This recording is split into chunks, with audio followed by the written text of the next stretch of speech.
Pourquoi est-ce si important de venir? Oui. Tout d'abord, je veux dire à nos amis que ça, c'est des questions que nous-mêmes on se posait. Même à l'intérieur, même sans les formuler, sans un mot. D'où viennent ces questions? Ah, je dois prendre un vol, ça coûte de l'argent. Eh, je pensais acheter le dernier Samsung. Le S6. Et je voulais acheter. Ah, bah, je sais pas quoi, mais peu importe. Ah, mais j'ai pas d'argent. Beaucoup de. Pourquoi ne pas venir? On va en parler. Mais tout à coup, les choses deviennent tellement importantes.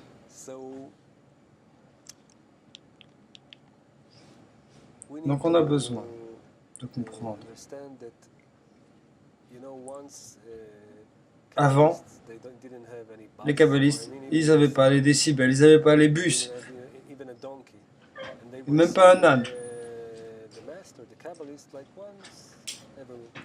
Et ils se rencontraient une fois tous les quelques mois, une par l'année.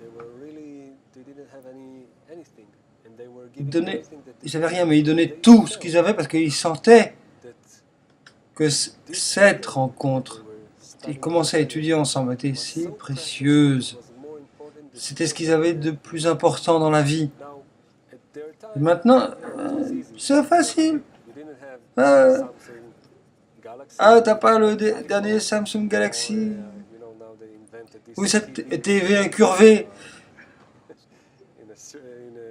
d'une façon circulaire. Ils inventé toutes sortes de choses. Donc aujourd'hui, il semble que c'est difficile. Moi je viens en Bulgarie, quoi. Je devrais aller en Italie. Ou je viens en Roumanie.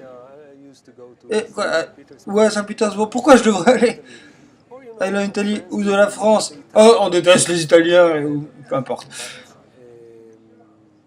Et aussi une question d'argent et de toutes sortes. Beaucoup. On doit savoir et se souvenir. C'est ce que j'essaie de faire beaucoup de fois. Quand je me trouve confus, que j'ai beaucoup d'objectifs, j'essaie toujours de me souvenir la première fois que j'ai trouvé la réponse à mes questions.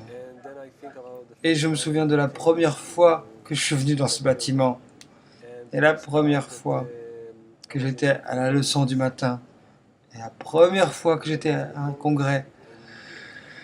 Et alors, je réactualise toutes mes émotions, toute l'importance du but.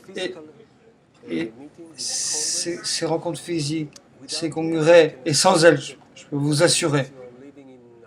Peut-être que je veux, à moins que tu vives au milieu de l'Antarctique sans aucune possibilité. Ça, c'est ce qu'on t'a planifié d'en haut. Mais si tu as la chance d'y aller, tu ne progresses pas sans y aller au moins une fois à ces rencontres physiques. C'est pas parce que c'est physique. C'est où dans ce monde? J'ai besoin de sentir, les amis. J'ai besoin de sentir d'autres sens spirituels, de créer,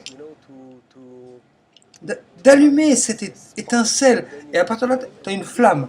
Et le travail commence alors. Tu as besoin de te brancher, comme l'électricité. Et après, tu travailles. Sans ça, oh, je vois ça dur d'avancer. On dirait que c'est comme quelque chose de nouveau qui s'offre pour toi. Je sais pas, tu veux peut-être nous dire, tu te souviens peut-être de ton premier congrès. Moi, avant le premier congrès,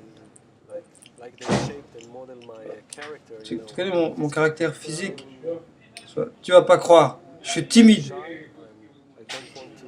Je préfère être seul. J'aime pas beaucoup les gens. J'aime pas exprimer des émotions avec mes amis. Mais là, tu arrives à cet endroit et tout est en train de changer.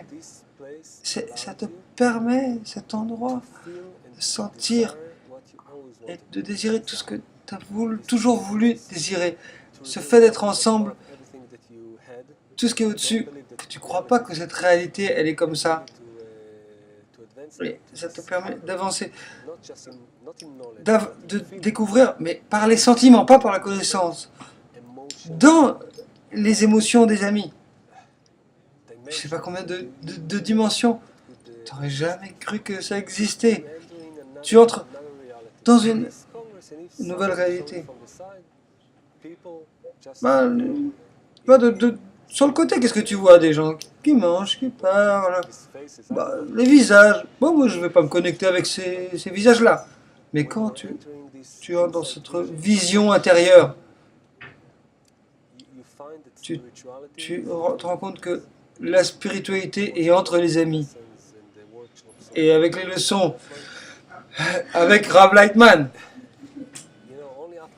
c'est juste après ça que c'est passé. Si tu en penses, qu'est-ce que le congrès, le créateur t'a laissé venir au congrès. Et toutes ces pensées, abstractions,